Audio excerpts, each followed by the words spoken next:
Autorickshaw യാത്രാനിരക്ക് വർദ്ധിപ്പിക്കുക, ഇന്ധന subsidy അനുവദിക്കുക, തൊഴിൽ സുരക്ഷിതത്വം ഉറപ്പുവരുത്തുക എന്നീ ആവശ്യങ്ങൾ ഉന്നയിച്ചുകൊണ്ട് മോട്ടോർ ആൻഡ് ഓട്ടോറിക്ഷ മസ്ദൂർ സംഘം ജില്ലാ സമിതിയുടെ ആഭിമുഖ്യത്തിൽ ജൂലൈ 18-ന് ജില്ലാ കളക്ടറേറ്റ് മാർച്ചും ധർണയും നടത്തുന്നതിന് മുന്നോടിയായി ഷൊർണൂർ യൂണിയൻ മേഖലാ സമിതിയുടെ ആഭിമുഖ്യത്തിൽ ഞങ്ങൾക്കും കുടുംബമുണ്ട് സർക്കാർ എന്ന മുദ്രാവാക്യം ഉയർത്തിപ്പിടിച്ച് പ്രതിഷേധ പ്രകടനവും ധർണാ സമരവും നടത്തി.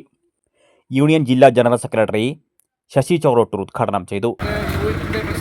ശ്രീ ബാബു അവർ പങ്കെടുത്തിട്ടുള്ള എല്ലാ സഹപ്രവർത്തകരെ, സമരഭടന്മാരെ, നാട്ടുകാരെ എല്ലാവർക്കും സാദര നമസ്കാരം. ഭാരതീയ മസ്ദൂർ സംഘം ഇതുപോലൊരു സമരം, പ്രതിഷേധ സമരം ഇവിടെ സംഘടിപ്പിക്കാനുണ്ടായ സാഹചര്യം ജൂലൈ 18-ന് നമ്മുടെ പാലക്കാട് കളക്ടറേറ്റ് മാർച്ചും ധർണയും നടത്തുവാൻ ഓട്ടോറിക്ഷ മസ്ദൂർ സംഘം തീരുമാനിച്ചിരിക്കുകയാണ്. ഓട്ടോറിക്ഷ തൊഴിലാളികളുടെ യാത്രാനിരക്ക് വർദ്ധിപ്പിക്കുക, പെട്രോളിൻ്റെയും ഡീസലിൻ്റെയും സബ്സിഡി അനുവദിക്കുക, അതുപോലെ തന്നെ തൊഴിലാളികളുടെ തൊഴിൽ സുരക്ഷിതത്വം ഉറപ്പുവരുത്തുക.